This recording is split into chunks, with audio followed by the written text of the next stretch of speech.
Indiana. The Hoosier State. The crossroads of America. A place of 6 million people and an even greater number of giant sheds. This is the home and final resting place of 23rd U.S. President Benjamin Harrison. I mean, that's actually the Capitol building.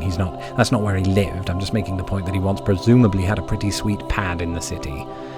The Hoosier State is, though, located in America's Corn Belt. Think of it as the asteroid belt, but tastier and with better odds of survival. Many of Indiana's famous alumni were born in places that sound oddly like people's first names. James Dean was born in Marion. Michael Jackson and his famed brothers and sisters were born in Gary. And Kurt Vonnegut was born in Gertrude. Actually, that last one is a cruel lie, but to quote the man himself, "We are here on Earth to fart around and don't let anybody tell you different."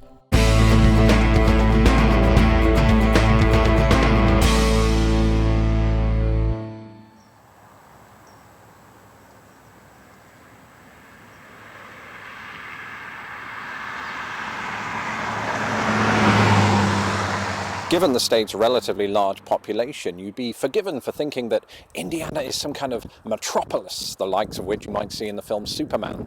But I think people here in rural Indiana might be quick to tell you that it's a little more along the lines of Smallville, Indiana. It has that very homely feel to it for most of the state. Calling this video a Brit's visit to Indiana is very, very odd, because I myself lived here for 8 years.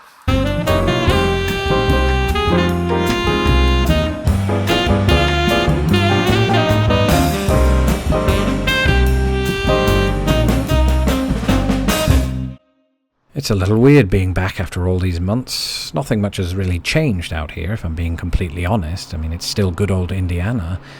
Perhaps, if anything, the changes have happened elsewhere, within me. Being away, becoming part of the ebb and flow of Chicago, perhaps I've changed.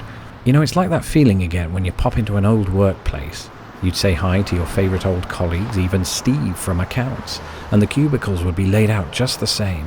The hallway would retain that same odour of Chanel No. 5, and the whole place would ignite your brain with a comforting burst of nostalgia.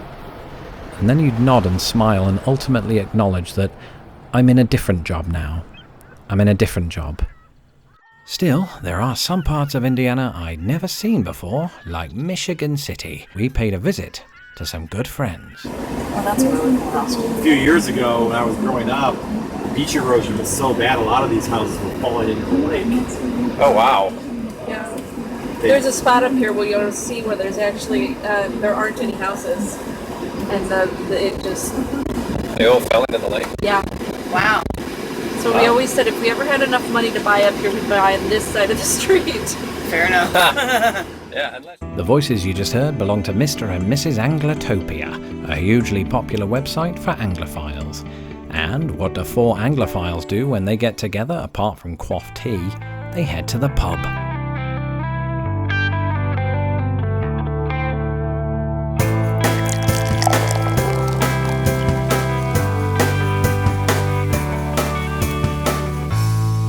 And to a reservoir in South Bend.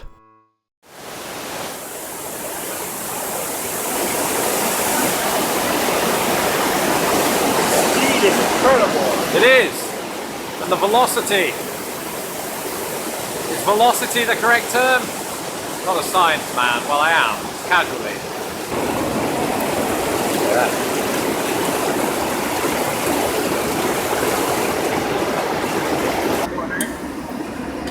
So tell me about Indiana. I love driving through downtrodden Indiana towns. Yeah. They have their own character about them. Yeah. I feel like Indiana people are tough people. They're tough and they're gritty and they're strong people, but they're also friendly people. Yes. Hoosier hospitality. Yes. Yeah. In Elkhart, there is a mansion that it's called the Ruthmere Mansion, and it's basically like American Downton Abbey. Oh, like cool. you can go on a tour of it, and it's like a house, late Victorian American house. Perhaps it seems Indiana does have some surprises left in her yet. Perhaps statues of firemen are just what America needs right now. Perhaps I'll visit again someday.